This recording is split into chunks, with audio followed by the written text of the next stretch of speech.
क्या सरकार से सवाल पूछने वाला एक युवक सिस्टम के लिए खतरा बन गया था? क्या बाढ़ पीड़ितों की आवाज़ उठाने की कीमत उसे अपनी जान देकर चुकानी पड़ी? और आखिर क्यों एक दिन पहले जिस शख्स को पुलिस मानसिक रूप से अस्वस्थ बता रही थी, अगले दिन उसी पर गोलियां बरसाती? आज हम बात करेंगे बिहार के भोजपुर जिले में हुए एक ऐसे विवादित इनकाउंटर की, जिसने सिर्फ एक परिवार नहीं बल्कि पूरे राज्य को सवालों को घेरे में खड़ा कर दिया। ये कहानी है भरत भूषण तिवारी की, एक ऐसा युवक जो सोशल मीडिया पर लगातार सरकार और प्रशासन से सवाल पूछ रहा था, लेकिन फिर अचानक एक दिन पुलिस की गोलियां उसके शरीर को छलनी कर देती और कुछ ही घंटों बाद उसकी मौत हो जाती। अब सवाल यह है, क्या एक जरूरी पुलिस कार्रवाई थी, या फिर उन सवालों को हमेशा के लिए खामोश कर दिया गया जो सिस्टम को असहज कर रहे थे? आइए जानते हैं पूरी कहानी। बिहार के भोजपुर जिले के शाहपुर थाना क्षेत्र के बलौटी गांव के रहने वाले भरत भूषण तिवारी पिछले कुछ समय से इलाके की समस्याओं को लेकर काफ़ी सक्रिय थे। स्थानीय लोगों के मुताबिक गंगा के कटाव, बाढ़ और मिट्टी भराव जैसे मुद्दों को लेकर वो लगातार प्रशासन और जनप्रतिनिधियों पर सवाल उठा रहे थे। उनका आरोप था कि चुनाव के दौरान बड़े बड़े वादे किए जाते हैं, लेकिन जब जनता मुसीबत में होती है तो कोई नज़र नहीं आता। भारत ने अपनी बात रखने के लिए सोशल मीडिया का सहारा लिया। वह लगातार फेसबुक पर लाइव आते थे, वीडियो बनाते थे, पोस्ट लिखते थे और प्रशासनिक अधिकारियों को सीधे चुनौती देते हुए सवाल पूछते थे। धीरे धीरे उनके वीडियो वायरल होने लगे, लोग उनकी बात सुनने लगे। लेकिन इसी दौरान एक ऐसा पोस्ट सामने आया जिसने पूरे माहौल को अचानक बदल दिया। रिपोर्ट्स के मुताबिक भरत भूषण तिवारी ने सोशल मीडिया पर एक अधिकारी के एनकाउंटर जैसी विवादित बात लिखी थी। यह पोस्ट तेजी से वायरल हो गई और इसके बाद पुलिस की नज़र सीधे भरत पर जा टिकी। 16 जून को भोजपुर पुलिस के एक अधिकारी प्रेस रिलीज जारी करते हैं। इस प्रेस रिलीज में कहा गया कि भरत भूषण तिवारी मानसिक रूप से अस्वस्थ है। पुलिस ने अभी बताया कि उन्हें मानसिक आरोग्यशाला भेजने की प्रक्रिया शुरू की जा रही है। साथ ही उनके पास मौजूद हथियार को नियंत्रित करने और किसी अप्रिय घटना को रोकने की कोशिश की जा रही है। यानी उस वक्त पुलिस का आधिकारिक रुख साफ था। पुलिस कह रही थी कि मामला एक मानसिक रूप से अस्वस्थ व्यक्ति का है, लेकिन कहानी यहीं से रहस्यमयी हो जाती है, क्योंकि सिर्फ 24 घंटे बाद सब कुछ बदल जाता है। 17 जून की सुबह भोजपुर पुलिस और एसटीएफ की एक टीम बड़े ऑपरेशन के लिए मौके पर पहुंचती है।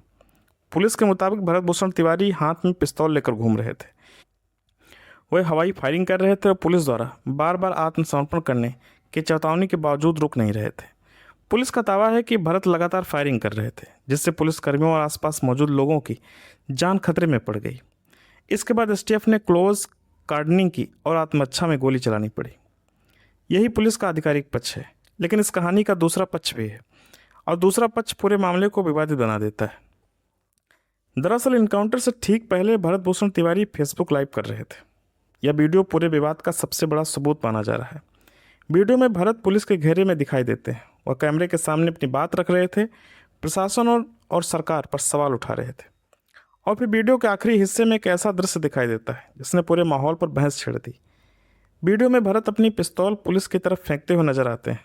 इसके कुछ ही सेकंड बाद लाइव वीडियो खत्म हो जाता है और यहीं से शुरू होता है कई बड़े सवाल। अगर भरत ने हथियार डाल दिया था तो फिर गोली क्यों चलाई गई? अगर वह आत्मसमर्पण कर चुके थे तो उन्हें गिरफ्तार क्यों नहीं किया गया? और अगर वह मानसिक रूप से सचमुच अस्वस्थ थे तो उन्हें जिंदा पकड़ने की कोशिश क्यों नहीं की गई? इन सवालों का जवाब अभी तक किसी के पास नहीं है। भरत भूषण तिवारी की मां आशा देवी ने पुलिस कार्रवाई पर गंभीर सवाल उठाए। उनका कहना है कि उनका बेटा सिर्फ इलाके की समस्याएं उठा रहा था, वह लोगों की आवाज़ बन रहा था। अगर उसने हथियार डाल दिया तो उसे गोली मारने की क्या ज़रूरत थी?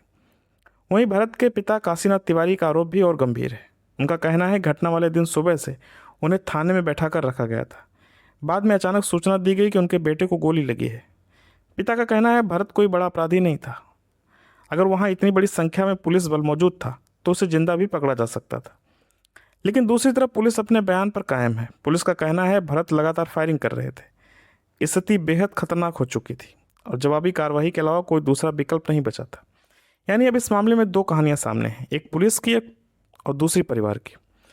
अब दोनों एक दूसरे से अलग हैं। गोली लगने के बाद भरत भूषण तिवारी को आरा सदर अस्पताल ले जाया गया। डॉक्टरों के अनुसार उसके शरीर के निचले हिस्से में 4 गोलियां लगी थीं।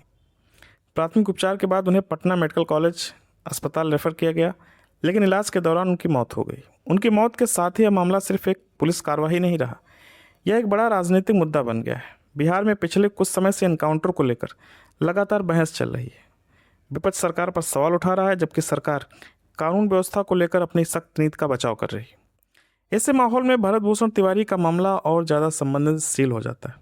मानवाधिकार संगठनों ने भी इस मामले की स्वच्छ और निष्पक्ष जांच की मांग की है। उनका कहना है कि अगर वीडियो में दिखाई दे रही बात सच है तो पूरे घटनाक्रम की गहराई से जांच होनी चाहिए। फिलहाल कई सवाल ऐसे हैं जिनका जवाब अभी नहीं मिला है। क्या भरत भूषण तिवारी वास्तव में लगातार फायरिंग कर रहे थे या फिर उन्होंने आत्मसमर्पण कर दिया था? 16 जून को मानसिक रूप से अस्वस्थ बताने वाले पुलिस को 17 जून को गोली चलाने की जरूरत क्यों पड़ी? और सबसे बड़ा सवाल, फेसबुक लाइव खत्म होने के बाद आखिर उस मैदान में क्या हुआ था? इन सवालों का जवाब शायद आने वाली जांच में सामने आए। लेकिन फिलहाल भरत भूषण तिवारी की मौत ने बिहार में पुलिस कार्रवाई, इनकाउंटर और जवाबदेही को लेकर एक नई बहस छेड़ दी। अब सच क्या है यह तो जांच बताएगी। लेकिन एक बात सत्य है, भोजपुर के इस मैदान में चली गोलियों की गूंज अभी लंबे समय तक सुनाई देती रहेगी। आप इस पूरे मामले पर क्या सोचते हैं? क्या पुलिस कार्रवाई जरूरी थी या फिर कुछ सवालों के जवाब अभी बाकी हैं? अपनी राय कमेंट में ज़रूर बताएं। वीडियो पसंद आया हो तो लाइक करें, शेयर करें और चैनल को सब्सक्राइब करना बिल्कुल ना भूलें। धन्यवाद।